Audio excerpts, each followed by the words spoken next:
Prezados médicos, profissionais de saúde, bom dia. Me permite falar por 5, 6 minutos.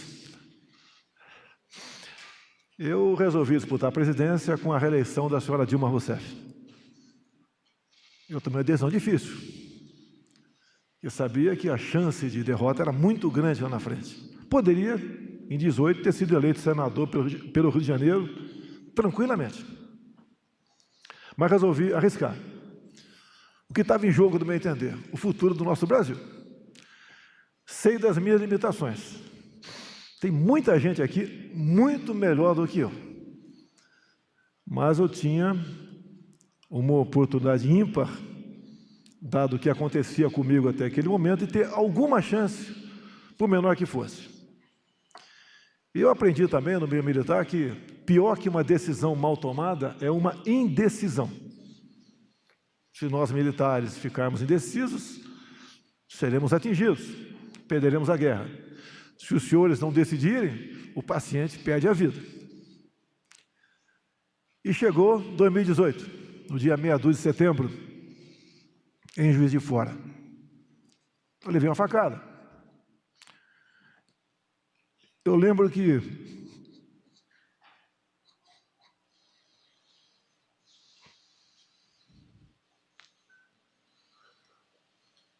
conversava com os policiais federais e alguns militares do meu lado. Eu falava, foi nada não, só levei uma bolada de futebol de salão no estômago. Tinha um corte e não tinha sangue. Causou até por parte de alguns, que seria uma facada fake, porque não sangrava. Essa região não sangra.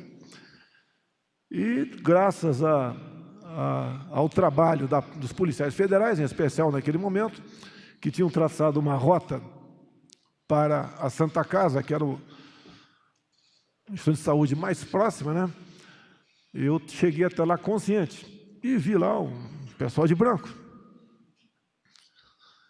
Eu já estava perdendo os sentidos.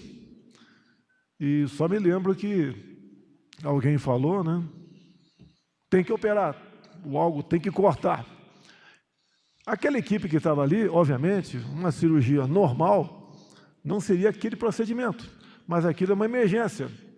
E cada um do que estava ali, médicos, enfermeiros, fez o que tinha que fazer, segundo ele, sem estudar o paciente. E acabou que, por um milagre, eu acabei sendo salvo. Agradeço a vocês, primeiro a Deus, depois a vocês pela minha vida. Bem, continuamos, 2018, depois das eleições, escolhemos aqui o primeiro-ministro da Saúde, o senhor Henrique Mandetta. Tinha sido deputado federal comigo, lá de Mato Grosso do Sul. Não vou criticá-lo, vou apenas expor fatos.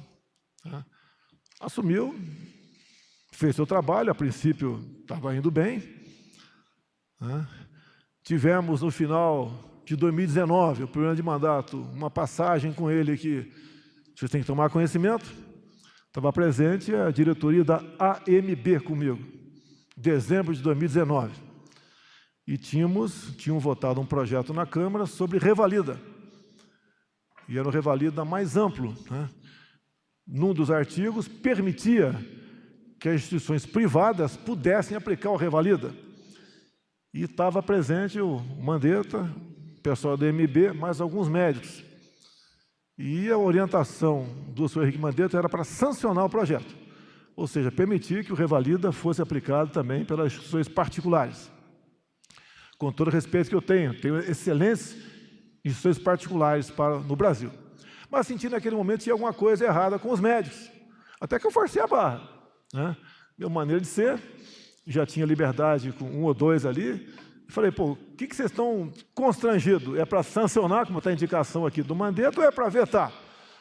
Abre o jogo, Deu ali um clima de descontração, mas senti que estava errado alguma coisa. Daí um falou, olha, a gente preferia que vetasse. Desculpa aqui, contrariando o Mandetta. E vetei. Quando foi na sessão para manter ou derrubar o veto, esse dispositivo foi mantido, revogado por apenas 4 votos. Creio que ali foi uma grande contribuição que eu dei naquele momento com o pessoal da AMB para com os senhores, porque o revalida é uma coisa séria. Tem que haver? Tem que haver. Passam muitos? Não, passam poucos. Mas ali ficou uma marca minha junto ao ministro. Não vou entrar em detalhe o que eu pensei naquele momento. Continuamos. Até que tivemos a pandemia. Comecei a estudar, como disse aqui o jovem Arthur Van Traub, irmão do Abraham. Tá? Comecei a estudar o negócio. Vi que nos Estados Unidos, o FDA americano tinha sinalizado para prosseguir os estudos. Tá? Comecei a tomar conhecimento do que acontecia na França também. Entrei em contato com o nosso embaixador, o senhor Serra, para me trazer informações precisas do que acontecia lá. E lá tinha um médico, não lembro o nome dele, um cabeludo, não, bastante, uma figura, né? E era o cara desse negócio aí, da hidroxicloroquina. E me aprofundei, comecei a ver, junto aos outros embaixadores, o que acontecia em alguns outros países do mundo, né? Como a Índia, a própria China. E agora chegou uma notícia, parece que é verdadeira, que a China trata com hidroxicloroquina desde fevereiro. E tomei, então, pé da situação. Chamei, se não me engano, no março, o Mandetta. Tinha estudado o protocolo aqui da saúde, né, para essa questão do Covid-19, que foi feita pelo Mandetta. E lá estava escrito que o tratamento era apenas em casos graves. Falei, Mandetta, tu sabe que eu não sou médico. O linguajar é diferente, tinha muita liberdade com ele e comigo, né? Eu não vou falar o tipo do linguajar aqui, que não é o caso. Eu não sou médico, mas por que você não muda esse trem aí, né? E bota aí, tira a palavra grave. E ele falou, foco, ciência, vidas, né? E sempre falava em reunião de ministros aqui, e acho que falou a mesma coisa junto ao Supremo Tribunal Federal, por isso aquela decisão do Supremo de me alijar, talvez, de participar ao governo federal no combate ao vírus, não apenas com recursos e materiais, e ele não quis mudar. E daí repetiu o que a Raíssa falou aqui, outros falaram também, a decisão é do médico, pô. Se o médico não quer, paciência, o outro muda, né? E assim como se muda de médico, eu mudei de ministro. E daí entrou o Take, ficou 30 dias apenas, alegou por questões pessoais que não queria continuar, e para não ter uma mudança, a terceira mudança, né, deixei o general Pazuello como interino, né, porque eu entendia que a gente precisava de um gestor lá. Ele participou foi o homem que decidiu as Olimpíadas do Rio de Janeiro, que estava complicado em 2016, e ele assumiu a frente, né, na questão da gestão. Assim como ele foi aquele que elaborou toda a operação acolhida em Roraima, bem como foi interventor de economia no estado de Roraima, no final de 2019 de 2018 para 2019. Então, eu entendi que aquele momento era ele lá. E deixamos lá, então, o Pazuello. Os secretários não têm reclamado, porque você deve conhecer como é que sempre foi a saúde no Brasil. Eu, por alguns ministros que eu convidei, eu falei, se eu fosse você, não aceitaria. O da saúde não é diferente. Para fazer a coisa andar ali, não é fácil, é um aparelhamento, é uma coisa ali inacreditável. Assim como outros ministérios acontece a mesma coisa. É uma missão difícil. E, então, o Pazuello continuou e resolveu mudar, não foi o protocolo, não, foi a orientação, né? Foi a orientação. O Pazuello resolveu mudar a orientação e botou ali, então, em qualquer situação, aplicar-se, ou melhor, receitar-se a hidroxicloroquina, de modo que a possibilidade de receitar a hidroxicloroquina, de modo que o médico pudesse ter a sua liberdade. E nós fomos vendo ao longo desse tempo todo, né, o que acontecia no Brasil. Eu tenho amigos da Santa Casa lá de Juiz de Fora, em alguns hospitais particulares, hospitais militares em quase todos, né? E começamos também a conversar com essas pessoas, fomos vendo devagar que existia, sim, uma sinalização, quem se ministrando precocemente esse protocolo, vamos assim dizer, né, a hidroxicloroquina com a azitromicina, as pessoas tinham muito mais chance de sobreviver. Aqui, nesse prédio que estão aqui, né, aqui 200 e poucos servidores foram acometidos da Covid. Pelo que eu fiquei sabendo, a grande maioria, se não todos, não posso comprovar, usaram a hidroxicloroquina. Nenhum foi internado. Eu acredito que mais de 10 ministros, aqui tem um aqui, mais de 10 ministros, pegaram a Covid, né? E se trataram, logicamente, com receita médica, com hidroxicloroquina. E nenhum foi hospitalizado, nenhum foi internado. Então é sinal, a observação é que está dando certo. Né? E eu sempre via do Mandetta, né? Não tem comprovação científica. Ora as bolas, eu sei que não tem. Como sempre citei, na história militar, a guerra na Coreia, a guerra do Pacífico, onde o soldado chegava ferido e não tinha ninguém mais para doar sangue para ele, e acabaram botando na veia dele água de coco. E deu certo. Se tivesse que esperar uma comprovação científica, né, no futuro, poderia se ver que muitas vidas poderiam ter sido salvas com água de coco. Aqui a cloroquina é a mesma coisa. E vi a pressão política em cima de médicos pelo Brasil. Como vi a Raíssa, né? Vi a Raíssa aqui, um vídeo que ela mandou para mim não, botou o vídeo, né? Eu assisti, depois liguei para ela, liguei na imagem, né? E quando ligo só no fone, o pessoal desliga achando que é trote. Foi na imagem e conversei com ela, e conversei com a saúde aqui, foi para lá esse medicamento, e ele tem dado certo pelo Brasil. Acredito que a grande verdade, né?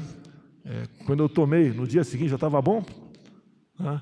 Acredito que os senhores agora, né, podem dizer, não tem comprovação científica ainda, mas são os responsáveis por muitas vidas. Eu até mandei o meu ajudante de ordem pegar essa medalhinha aqui, né, que essa aqui chama-se medalha do pacificador com palma. Né? Isso aqui é porque eu salvei a vida de uma pessoa um dia, diferentemente da atividade dos senhores. Tá? Em 78, um soldado, numa oficina de cordas, né, caiu numa lagoa que tinha mais ou menos 2,5 metros de profundidade. É pouca coisa, mas 2,5 metros é esse aqui. Né?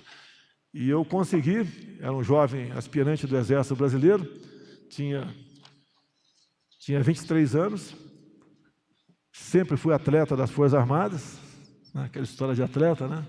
Que o pessoal da imprensa vai para o deboche. Mas quando pega num bundão de vocês, a chance de sobreviver é bem menor. Só sabe fazer maldade, usar caneta com maldade em grande parte. Tem exceções, né? Como aqui o Alexandre Garcia. A chance de sobreviver é bem menor do que a minha. E quem falou gripezinha foi o Drauzio Varela. Deixa bem claro aí. E depois eu fui atrás, tá certo? Mas o momento de salvar a vida de alguém não tem preço. E os senhores, ao longo de suas vidas, salvaram as vidas de muitas pessoas e no momento ímpar tiveram que decidir e não ficar em cima do muro, porque pior que uma decisão mal tomada é uma indecisão. Então vocês salvaram sim, no meu entendimento, muitas, milhares e milhares de vidas pelo Brasil. E se a hidroxicloroquina não tivesse sido politizada, muitas mais vidas poderiam ter sido salvas dessas 115 mil que o Brasil chegou nesse momento. Então, agora eu quero agradecer aos senhores, cumprimentá-los pela decisão tomada lá atrás, e uma coisa é certa, dos fracos, covardes e omissos, a história jamais se lembrará. Nós nos lembraremos sempre de todos vocês. Muito obrigado por esse momento.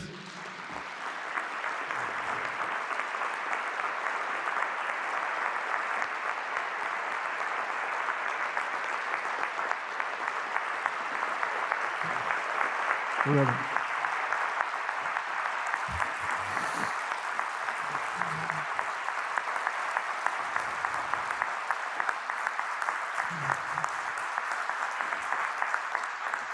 Deus nos colocou aqui. E ao lado dele, nada é impossível. Tudo é possível. Verdade. E vocês marcaram, nesse momento difícil para o mundo, uma posição de coragem e de altivez. Estou muito orgulhoso e feliz por vocês estarem aqui. Meu muito obrigado a todos mais uma vez.